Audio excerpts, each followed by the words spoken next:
السلام علیکم سر۔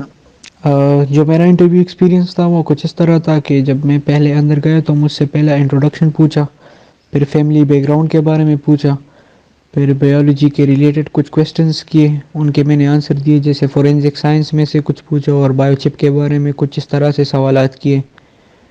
تو پھر مجھے ڈیمو دینے کے لیے کہا، پھر میں ڈیمو کے لیے چلا گیا۔ مجھے کہا کہ جو ٹاپک آپ کو پسند ہو اس پہ کر لیں، لیکن میں نے ان سے کہا کہ آپ جو دینا چاہے وہ اس پہ میں کر لوں گا۔ تو پھر انہوں نے مجھے جینیٹک انجینئرنگ کا ٹاپک دیا، پھر اس پہ میں نے ڈیمو دیا 5-6 منٹ کا۔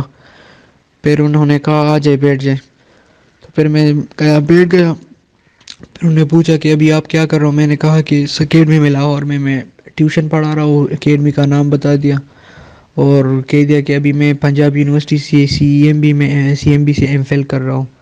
پھر اس نے سپروائزر کے بارے میں پوچھا، میں نے نام بتا دیا۔ پھر اس نے کہا تم جو یہ کام کر رہے ہو ایم فل میں، یہ تو ہماری پاکستان کے لیے بہت وہ ہے، مفید ہے یعنی، تو تم وہ کیوں چھوڑ کر آنا چاہتے ہو؟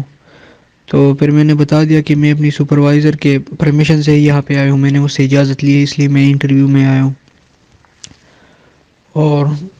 اور کچھ سوالات کیے، کچھ فیملی بیک گراؤنڈ کے بارے میں، بس یہی انٹرویو تھا۔ پھر انہوں نے کہا کہ آپ کا انٹرویو اچھا ہوا ہے، لیکن یہ پوائنٹ ان لوگوں نے آخر میں بولا ہے کہ آپ کیوں آنا چاہتے ہو، مطلب وہاں سے چھوڑ کر۔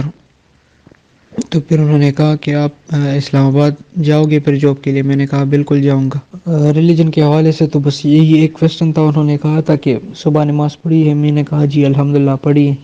پھر پوچھا کہ سیرت النبی صلی اللہ علیہ وسلم کے اس کے حوالے سے اگر کوئی کتاب پڑھی ہو؟ تو میں نے کہا ایز سچ تو مجھے ابھی نام نہیں آتا، لیکن میں نے اسلامک بکس پڑھی ہے۔ بس پھر کہہ دیا بیسٹ آف لک، پھر میں باہر آ گیا۔